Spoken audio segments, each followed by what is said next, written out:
இந்தியாவில் தயாரிக்கப்படும் ஐபோன்களை அமெரிக்காவில் விற்றால் அதற்கு 25 விழுக்காடு கூடுதல் கட்டணம் செலுத்த வேண்டும் என்று அமெரிக்க அதிபர் ட்ரம்ப் திட்டவட்டமாக அறிவித்திருக்கார்.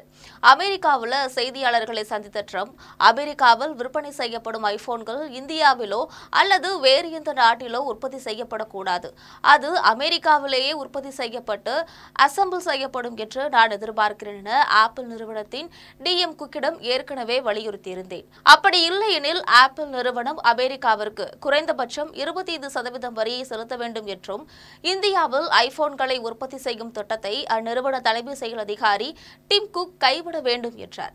அமெரிக்காவுக்குள் ஐபோன்களை உற்பத்தி செய்து விற்பனை செய்தால் எந்த கட்டணமும் செலுத்த தேவையில்லை என்றும், அமெரிக்காவை விட்டு வெளியே தயாரிக்கப்படும் செல்போன்களுக்கு வரி அதிகம் இருக்கும் என்றும் எச்சரித்திருக்கார்.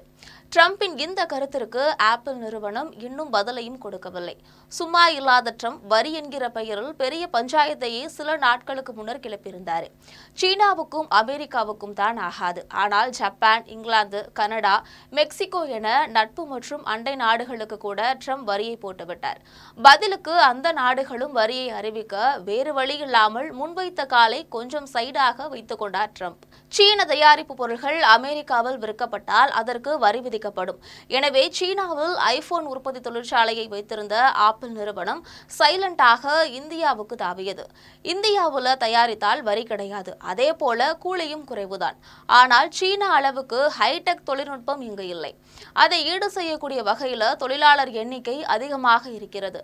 எனவே ஐபோன் உற்பத்தியில இந்தியா மாஸ்க் காட்டி வருகிறது. இதை சகித்துக் கொள்ள முடியாத ட்ரம்ப், இந்தியாவில் உற்பத்தி செய்தாலும் சரி, அமெரிக்கா தவிர வேறு எந்த நாடுகளில் உற்பத்தி செய்தாலும் சரி, ஆப்பிள் நிறுவனம் 25% வரியை கட்ட வேண்டும் என்று கூறியிருக்கிறார். இந்தியாவில் ஐபோன் உற்பத்தி வேகம் எடுக்க தொடங்கியிருக்கு. கடந்த 2023 இருந்து 2024 ஆண்டு மட்டும் $12.1 பில்லியன் மதிப்பிலான ஐபோன்களை இந்தியா உற்பத்தி செய்திருக்கிறது. அதற்கு முந்தைய ஆண்டை காட்டிலும் இது 2 மடங்கு அதிகம்தான். இப்படி இருக்கையில அமெரிக்காவால் நினைத்தால் கூட ஐபோன் தயாரிப்பில் உடனடியாக முழுமையாக ஈடுபட முடியாது. ரீசன், சீனா மற்றும் இந்தியாவில் குறைவான தொழிலாளர் ஊதியம் இருக்கிறது. அது மட்டுமல்ல, ஒரே இடத்துல காம்போனன்ட்கள், அசம்பிளி என முழு சப்ளை செயின் இருக்கிறது. ஆனால் அமெரிக்காவில் இந்த வசதிகள் எதுவுமே கிடையாது. டெக் துறையில் 30 ஆண்டுகளுக்கும் அதிகமாக நிபுணத்துவம் கொண்ட ஃபாக்ஸ்கான் போன்ற நிறுவனங்கள் சீனாவில் இருக்கின்றன. இந்தியாவின் தமிழ்நாடு மற்றும் கர்நாடகாவில் டாடா, ஃபாக்ஸ்கான் நிறுவனங்கள் இருக்கின்றன. இவை ஐபோன் உற்பத்தியை எளிதாக்குகின்றன. ஆனால் அமெரிக்காவில் இது கிடையாது.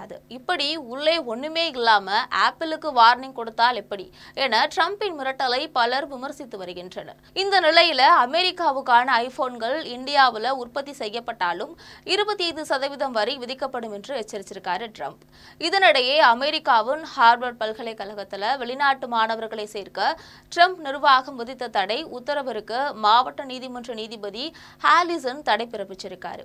ஆப்பிள் நிறுவனம் தன்னுடைய ஐபோன் உற்பத்தியின் பெரும் பகுதியை இந்தியாவிலிருந்தே தயாரிக்கிறது. 2024 ஆண்டு இந்தியாவோட ஐபோன் ஏற்றுமதி சுமார் ரூபாய் 1.1 லட்சம் கோடியை தொட்டது. இது முந்தைய ஆண்டை விட 42% அதிகம் என்கிற விஷயம் இதுல கவனிக்கத்தக்க ஒன்று. ஃபாக்ஸ்கான், ஃபெகட்ரான், டாடா எலக்ட்ரானிக்ஸ் போன்ற நிறுவனங்களோட மூலமாக இந்தியாவில் ஐபோன்கள் உற்பத்தியாகக்கூடிய நிலையில இவற்றுள் 70 முதல் 80% உற்பத்தி தமிழ்நாடு வசமே உள்ளது என்பது குறிப்பிடத்தக்கது.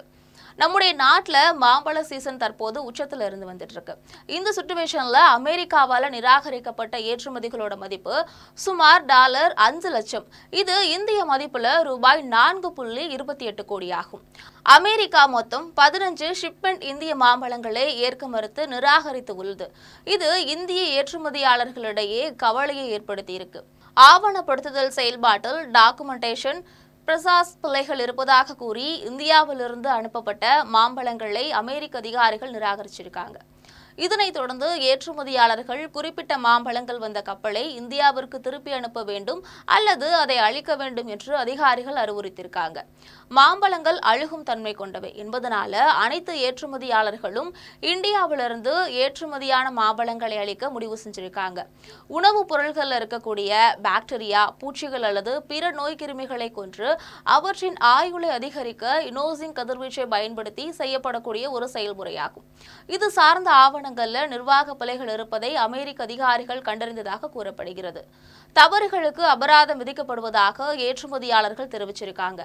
அமெரிக்காவில் விற்கப்படக்கூடிய பொருள் அங்குதான் தயாரிக்கப்பட வேண்டும் என்று எச்சரிக்கிறார். ஆனால் அங்கு உற்பத்தி திறன் குறைவாக இருக்கு. எனவே அமெரிக்காவை விட ஐபோன் உற்பத்தியில இந்தியாவும் சீனாவும் நன்றாகவே செயல்பட்டு இருக்கு. இதனை தடுப்பதற்காகவே ஆப்பிள் நிறுவனம் 25% வரியை கட்ட வேண்டும் என்று கூறியிருக்கிறார் ட்ரம்ப் என்பது குறிப்பிடத்தக்கது. மேலும் 15 ஷிப்மெண்ட் இந்திய மாம்பழங்களை ஏற்க மறுத்துள்ளது அமெரிக்கா. ட்ரம்போட இந்த செயலை பற்றி உங்களுடைய கருத்துக்களையும் மறக்காம பதிவிடுங்க.